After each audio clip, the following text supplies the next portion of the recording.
Welcome to the First Unitarian Universalist Church of Rochester. For more than 150 years, ours has been a congregation of open minds and loving hearts, celebrating many sources of wisdom and many spiritual paths. Your faith, your doubts, your questions, your hopes for our world, and your story are welcome here. And our doors are closed because our hearts are open, living our values of care and compassion. You can stay connected through online groups and services, as well as some small in-person gatherings like Tailgate Coffee Hour and more. Newcomers are invited to a membership class coming up on May 23rd. You can sign up for all of these and more by contacting the office. And today is our annual May Day celebration. There will be a festive drive-through today under our maypole in the upper parking lot from 10:30 to 11:30, where you can get mini maypoles and drop off an offering if you want to support the church, and see your e-news for various events throughout the day, like kite flying at Franklin School, or bike rides, bluebell walks at Mayowood, a scavenger hunt here at the church. If you have questions, come for the drive-through, and we'll be glad to help you find your way to celebrate the day. And if you want to continue your Maypole celebration and May Day celebration this week, join us for a special forum this Wednesday night online at 6:30 for the Maypole on Mary Mount with Derek Robertson, exploring the fascinating history of Plymouth and Nathaniel Hawthorne and the dramatic story of tension around the Maypole, what it represented, and what it caused. So don't miss it, 6:30 this Wednesday night. And after today, I have two exciting special announcements to share with you, which you may have received in the mail or may soon, and will in the e-news and a special e-news this coming week. First, that we have a UU consultant, Rachel Maxwell with Stewardship for Us, meeting with us May 9th through 16th, helping to guide what comes next in our building discernment process. She'll meet with groups throughout the week, various leaders, including a survey for everyone in the congregation and 2 open forums for anyone in the congregation on Wednesday evening and Saturday morning of that week, and a final special report live on Zoom on Sunday, May 16th, following our service. So please join us for this important conversation. You can find all the details and links for these forums in your e-news or contact the office. And we are glad to announce a special in-person outdoor service. Sunday, May 23rd, in just a couple weeks, we'll gather for a revival flower communion in good Universalist style, our first in-person service of any kind since March of 2020. We'll gather in safe ways outdoors, including our distance and special masked choir at the Olmsted County History Center here in Rochester in the schoolhouse yard there. We'll have limited capacity, but we'll have 2 services at 9 and 11, so hopefully we'll have space for all who are interested and comfortable to register, which will be required. So you can see your e-news for both these events and all the details, including a registration link, safety precautions, weather contingencies for the service, all of which are being worked out. We're also working on ways to provide a live video of the service online, as well as a recording to be shared following the service in case of technical glitches with a live video, which may happen. So more details to come. We look forward to celebrating our flower communion this year together, in person, online, on Sunday, May 23rd. It will be so good to be together. Finally, in the words of the Reverend Eliza Tupper Wilkes, minister of this church in the 1870s, may our faith in humanity and our message of hope and good cheer light our way. It's good to be together. This is the Unitarian Universalist Church. This is the Church of the Flaming Chalice. This is the Church of the Open Mind. This is the Church of the Loving Heart, where friends come together and share.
went to nursing school 30 years ago in Oakland, California.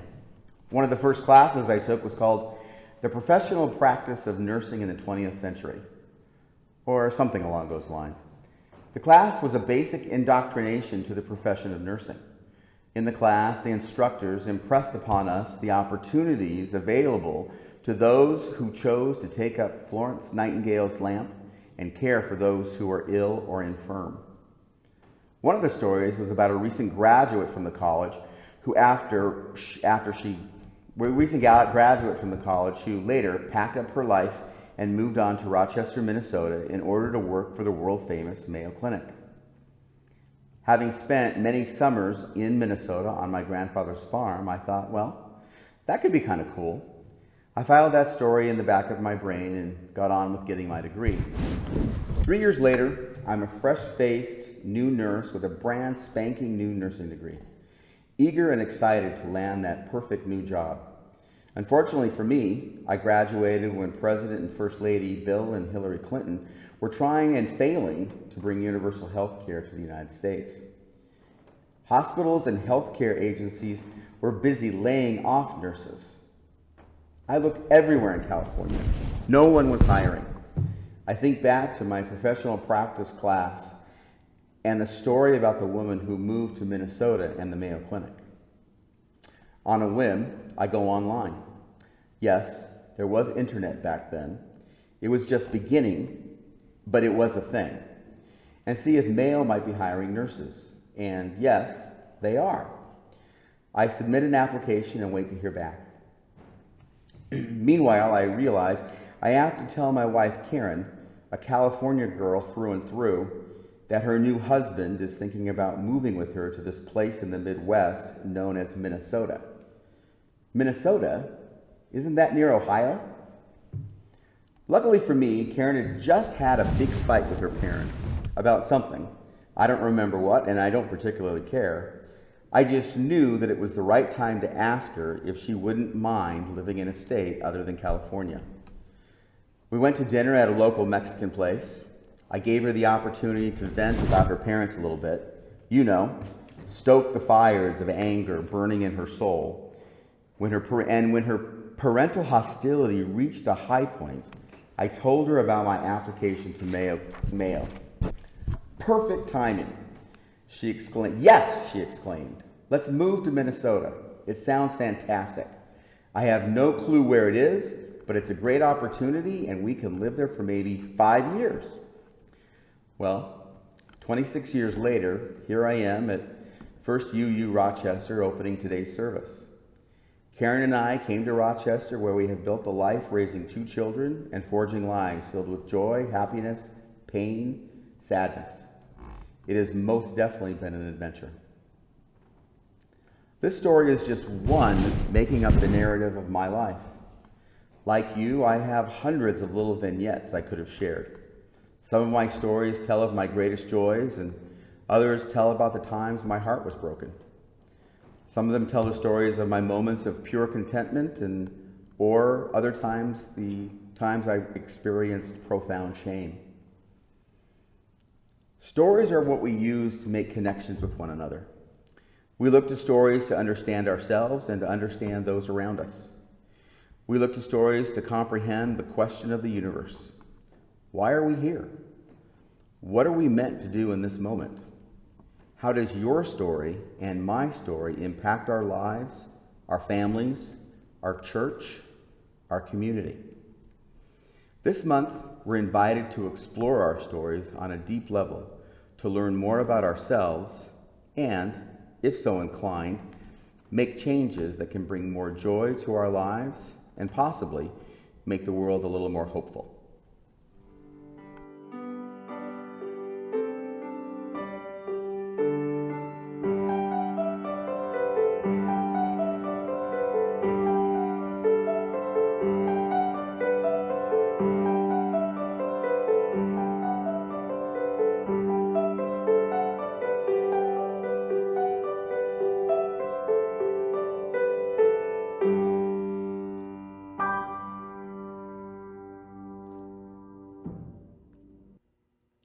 Everyone has their own story to tell.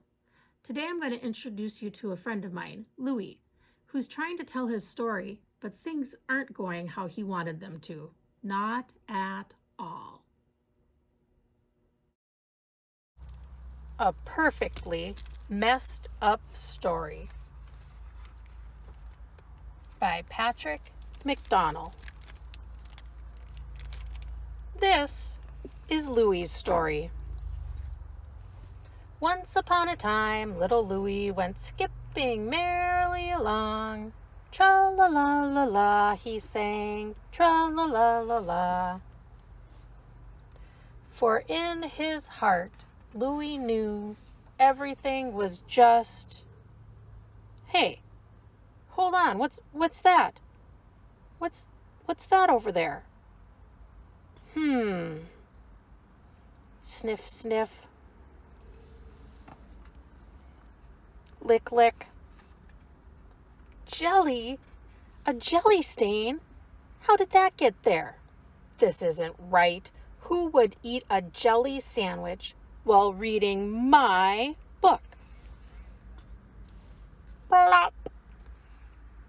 Jelly and peanut butter? Ugh, it's even the chunky kind. Hey. Somebody's fingerprints are all over this? Oh no, what's next? Orange juice? Ugh, my story is getting all messed up. We need to show some respect here. Books are important. They teach us stuff and they inspire us. Now, can I please get on with my story? Thank you. Okay, from the top. Once upon a time, little Louis went skipping merrily along. Tra-la-la-la-la-la. You've got to be kidding me. This is awful. Quick, get a paper towel. Rub, rub, rub. Careful. Oh, this is the worst thing ever. What am I going to do? Once upon a time. Stop. Just stop. Forget it. My story is ruined. It is all over. I'm just in a messy old book that will end up in someone's garage sale. A book no one will ever want, read, or love. I give up. Go on without me. This is Louis's story. Who cares? Once upon a time, little Louis went skipping merrily along. Tra-la-la-la-la, he sang. Oh, life was so much simpler back then. For in his heart, Louis knew everything was just... What? Just what? Fine. Wow. Everything is fine. I'm still here. You're still reading. And it is a pretty good story, messes and all.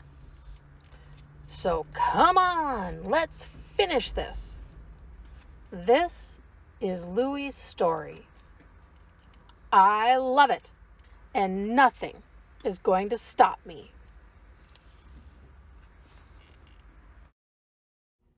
I chose this story for Maypole Sunday because it reminds me of what it looks like when we're all out there wrapping our ribbons around the maypole. It starts out perfectly with weaving up and down. As we get closer, a little bit of chaos starts to ensue, usually with one or more children getting wrapped up in the festivities. But this is where the point is to be made. Stories about perfection, well, they aren't always all that interesting. So when you're telling your story, it's really the story about your life and all of its imperfections that make people want to listen. Hello, this is Laurel Podolsky Smith, and here's my reading about the Maypole celebration. The annual Maypole celebration is a favorite for so many UU churchgoers, youth and adult alike. The maypole lives in a special place in my heart because my dad, Mike Podolsky, started the tradition over 25 years ago. And although he passed away some years ago, the tradition continues as colorful and jubilant as ever. A ribbon of joyful and earth-honoring celebration weaving through the generations. Universally, the maypole as a symbol of fertility and virility, union of masculine and feminine, renewal and rejoicing, cannot be restrained. Practically, the UU maypole celebration could also not be restrained by rain, wind, cold, or even snow. Somehow my dad always adapted to the weather. Sometimes we danced around the maypole in warm coats, sometimes we wrangled with the wind, sometimes the ribbons were brought indoors, the sanctuary becoming a makeshift maypole, churchgoers dancing with ribbons around the center. But overwhelmingly, the maypole landed on a warm, sunny spring day, the colorful ribbons fluttering in a gentle breeze. In my memory, the maypole always meant the fulfillment of hope. Hope for the darkness and cold of winter to end. Hope for the sun to return. Hope for summer to arrive. The maypole celebration wasn't a gradual transition into spring. It was a sudden burst into summer itself. It meant that we made it. We made it to another maypole. And after somewhat orderly dancing and weaving, turned into less orderly dancing and weaving, which inevitably turned into a colorful tangle of jubilant people, the children invariably seal the celebration by tying one another to the maypole, an extraordinary impulse to merge with the splendor and beauty of the maypole itself. So today, as you drive through the canopy of maypole, under the colorful ribbons, in a very different world from my childhood, a different world for us all at the moment, a time that requires us to adapt and thrive in unexpected ways, know that the greater forces of the community are still radiating throughout.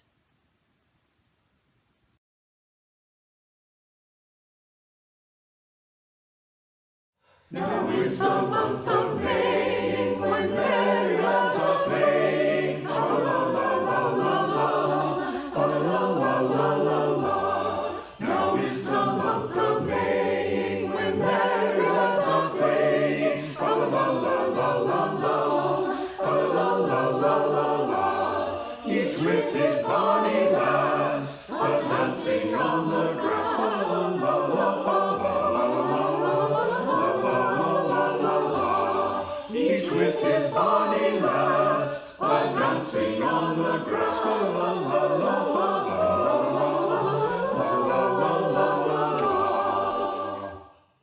The springtide all in gladness doth laugh at winter's sadness. La la la la la la, la la la la la la. The springtide all in gladness doth laugh at winter's sadness. La la la la la la, la la la la la la.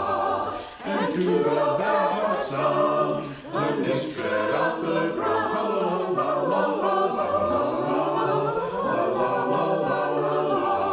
And to the bagpipe sound, the nymphs tread out the ground. La la la la.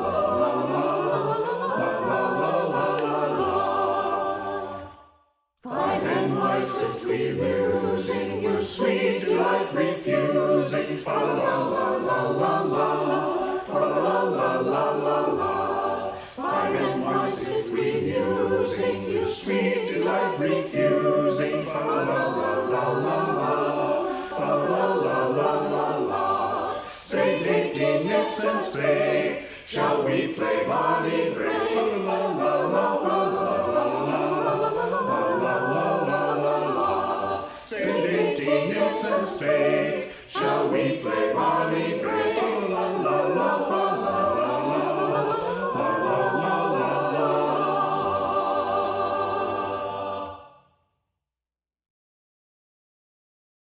Good morning. It is good to be with you. We are still physically separated, but are seeing a light in the future as we look forward to being together again. For now, we continue to gather in this virtual way as we continue to create a place of communal caring and connection. Be enriched by the virtual presence of each other and draw yourself closer into the heart of love at this time of service and reflection. In this time together, we ask that our minds be open, our hearts welcoming, and our arms embracing. Here, we honor all who support us in this caring, loving, and all-inclusive ministry. We send gratitude to Joyce Wood, serving as our caring coordinator for the last week, arranging care for our members and friends in need. Diane Clausen will take over for the next week, and we thank her for that. The members of our caring committee are wonderful examples of our compassionate community, holding us up as we go through challenging and happy times. And during this time of increasing needs in our lives, we encourage you to reach out for support and help if you are experiencing hardship. Many of us may need additional care, whether it be personal, pastoral care, grocery delivery, or an errand run, and we encourage you to reach out to Reverend Luke or myself with that request. We honor all of our congregation that has served in this way over the last few months. In this community, we share our lives with one another. All people here have value. Each person's experience matters. We lift up those who are experiencing illness, sadness, or loneliness. May the strength and love in our congregation help guide you. We revel in those who are experiencing joys in their lives. May their happiness lift us all, and may their joy filter into all around them. May all of us find love, hope, joy, and healing strength in this community. Last Saturday, April 17th, Kurt Axon was hospitalized emergently for difficulty breathing. Pulmonary fibrosis is the chronic condition he has been managing for the last 4 years. He's home now, receiving support of Seasons Hospice. He's comfortable now, surrounded by family, able to recognize and enjoy the magic of spring, his favorite season. We hold Diane and the entire family in our loving embrace. And Barbara Anderson asks for strength and well wishes. After struggling with migraines for a few months, an MRI was performed, showing a mass in Barbara's brain. She is under the care of a wonderful team at Mayo. We know that the support and love from those around us can make all the difference as we go through challenging situations, and we lift Barbara up in support and love as she travels this healthcare journey. As we round the corner of uncertainty, with the anticipation of some return to a new normal, please make the commitment to focus on reaching out to all of those around us to let them know we are still here and still holding and supporting them. Cards and phone calls and socially distanced visits can help to lift up those that you love. We encourage you all to support our community and local businesses as they safely reopen. May the faith in the spirit of life, love for the community of earth, and love for the light in each other be ours now and in all the days to come. Breathe deep the breath of life. Center down wherever you are. Feel below you the earth in its ancient turning. Feel above you the sky and the stars shining with their ancient light, holding you here now, in this moment, this breath. Know that in this community you are named and you are known as beloved, as sacred, as welcome. I invite you into this time of meditation, this time of prayer, first by sharing silence together.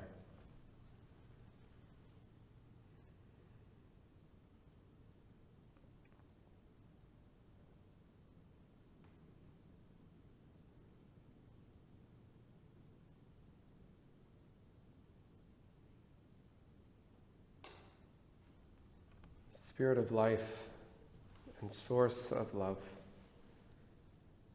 God of 1,000 names and beyond all naming, may we find in our everyday lives just enough beauty, enough life, enough hope to give us strength to keep going and to keep holding all that we might be holding, this tangled web of life. Some of us longing for connection still, some of us with so much uncertainty, some of us with so much grief, all of us longing for a world transformed.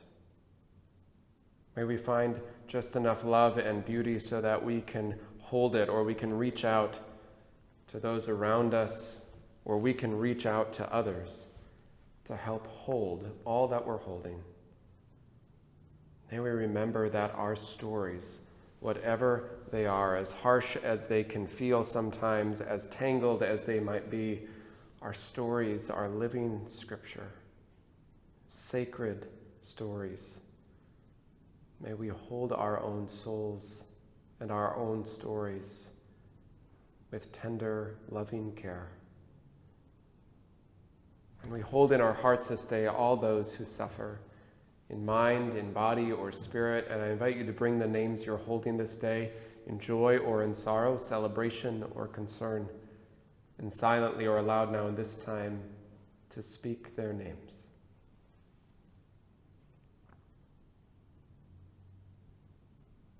For all those names and many others, may we all be held in love and in grace. May we be forever grateful for the fabric of love and life that weaves us together. May those threads hold us in strength. These words of meditation come from naturalist John Muir. The sun shines not on us, but in us. The rivers flow not past, but through us. Through every fiber and cell of the substance of our bodies, making them glide and sing. The tree wave and the flower blooms in our bodies, as well as our souls, and every bird song and wind song and tremendous storm song of the rocks.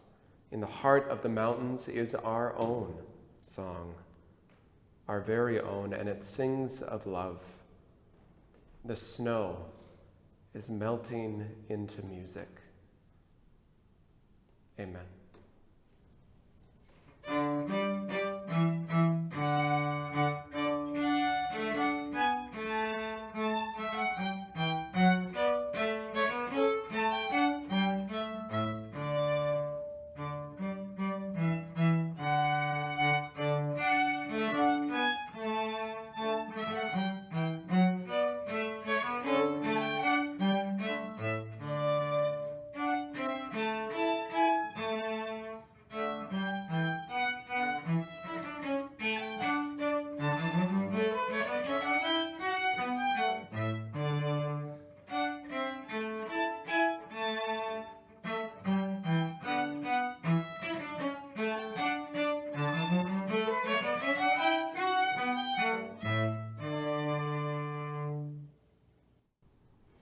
The first reading, Whenever You See a Tree, by Padma Venkatraman.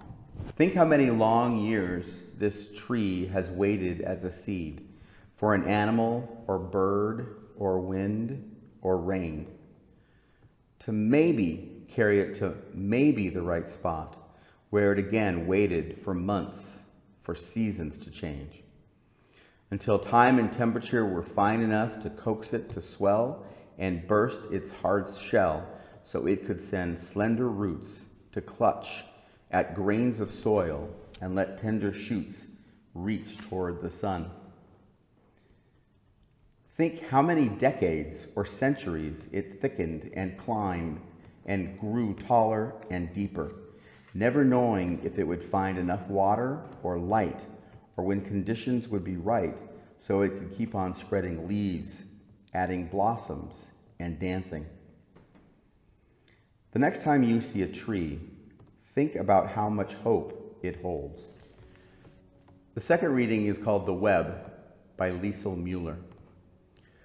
I am stuck fast, and so are they, the others. The owner, whose real name we don't know, has not made his appearance. a genius, surely, made gluttonous by too much imagination, a sensualist of form. Shall we be eaten, or shall we get away? It shakes me in the moonlight, this infinite widow's veil, black and torn. But at dawn it is gauze for an infant, beaded with all the colors of hope. We look through the holes.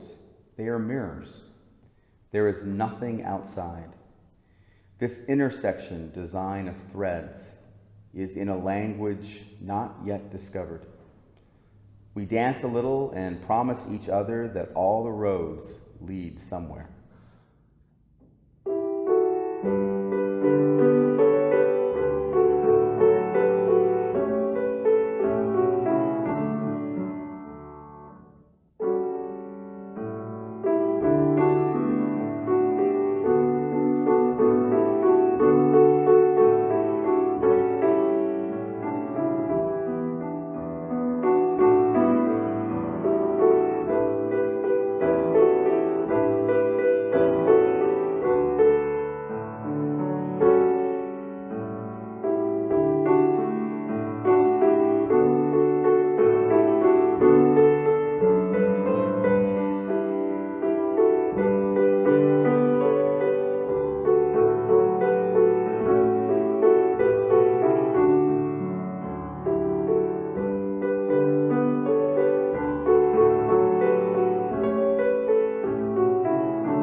It was meant to be a reflective, poignant occasion, a ceremony of meaning and spiritual depth, honoring the transition of threshold and identity rooted in love and hope, holding the tender hearts of youth and parents, to mark the occasion of these young people, to bless these youth as they came of age, an annual tradition.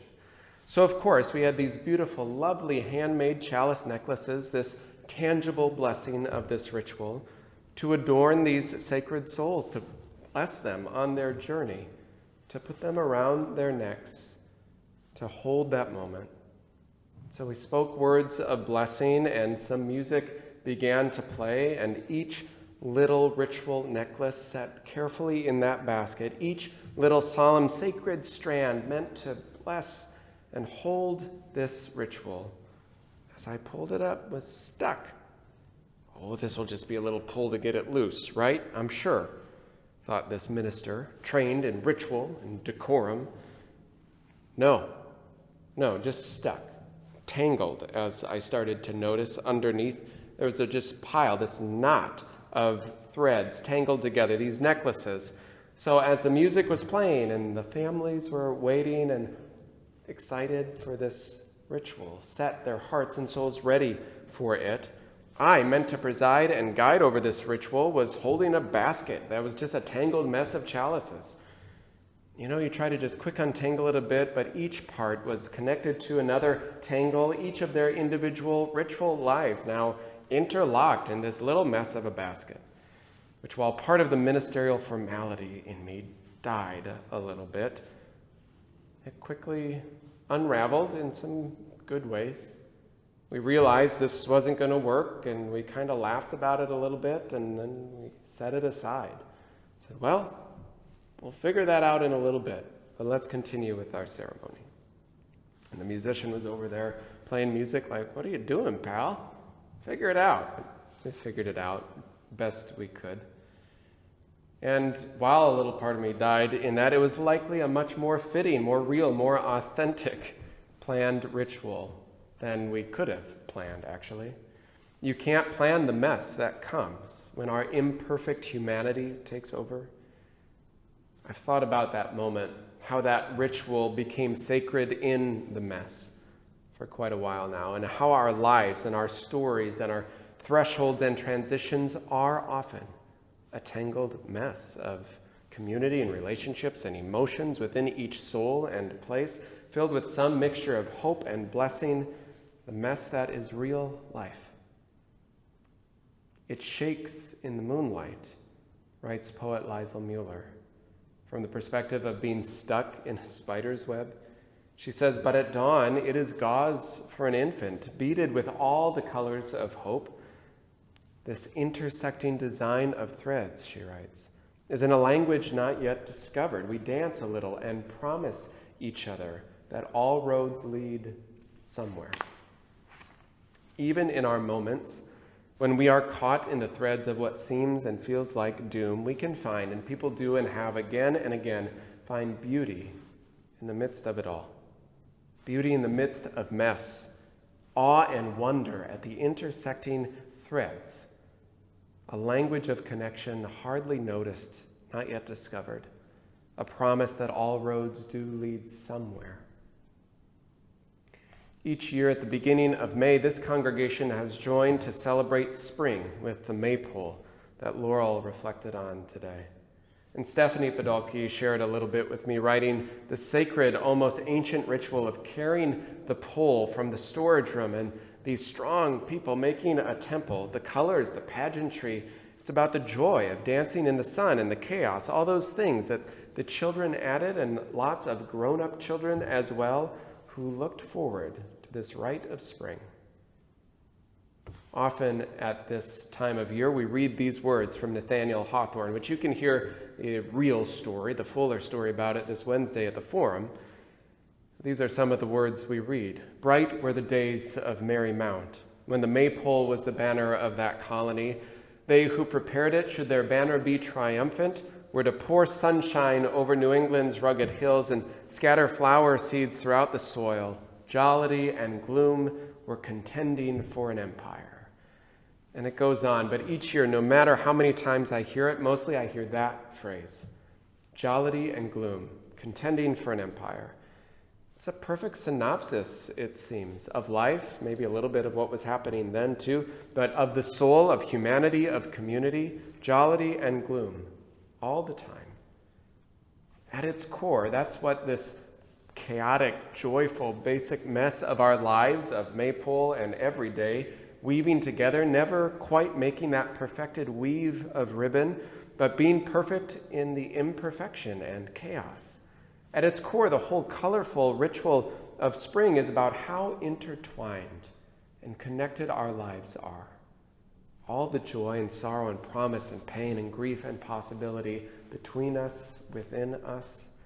As we move around the maypole, you have to adjust your pace and your location. You have to work, to pay attention, to bow to each other, really, to avoid injury to others and to yourself, navigating your way. And if you're lucky, if we're lucky, messy as it might be, tangled as it might become, and almost always is, we each take the strand of beauty that is ours and weave it together for something that lifts our souls much higher than any of us goes alone. We become part of something much bigger and much larger than our own story and our own strand. We are part of the very air around us that fills with beauty and color.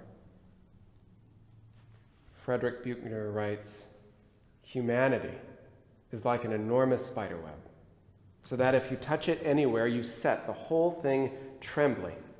And as we move around this world," he writes, "and as we act with kindness, perhaps, or with indifference or with hostility toward the people we meet, we too are setting the great web a-tremble. The life that I touch, for good or ill, will touch another life, and that in turn another, until who knows where the trembling stops, or in what far place and time my touch will be felt. Our lives are linked together," he writes. "No one is an island." We set the whole thing trembling with each moment, each movement. Do you feel that sometimes? Maybe especially this year. Do you feel how interconnected we are? How careful we must be, how deeply interwoven our lives are? And if we learn anything, maybe what we need to learn is how careful we must be in this web that we are caught in together, this garment of destiny, as Dr. King said. And ask ourselves, in all those moments when our heart breaks open and we're not sure how to hold it all, those moments when the verdict is read or when calls for change or reform or abolition, those things that we thought were necessary, that's hard for us to imagine differently, to ask ourselves first, can you feel the tremble? Do you feel the pull of the web, the tension of how your life, their life, our shared life moves and shifts in the wind and in each other's care of where power is and where it isn't? How our own movement and life set the whole web trembling. And if we aren't careful, any one of our strands that we hold in beauty and life, in color, can tear or rip, become tangled or knotted, or just kind of covered or lost or forgotten in the bright blaze of someone else's life, joy, privilege. We must remember there is grief and loss and heartache and pain all wrapped up amidst the bright color and joy and love and possibility. It's all there. It's tangled. We must attend to each strand, each life, to find the beauty there, to notice it, to hold each other with utmost care until all of us find our place safely to breathe and be. Because maybe the ritual, the blessing we each need is a tangled basket of knotted up community, a chaotic weaving of threads reminding us that maybe sometimes our way not to hell but to heaven on earth is in a basket, tangled together.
yonder, go yonder, and gather the people.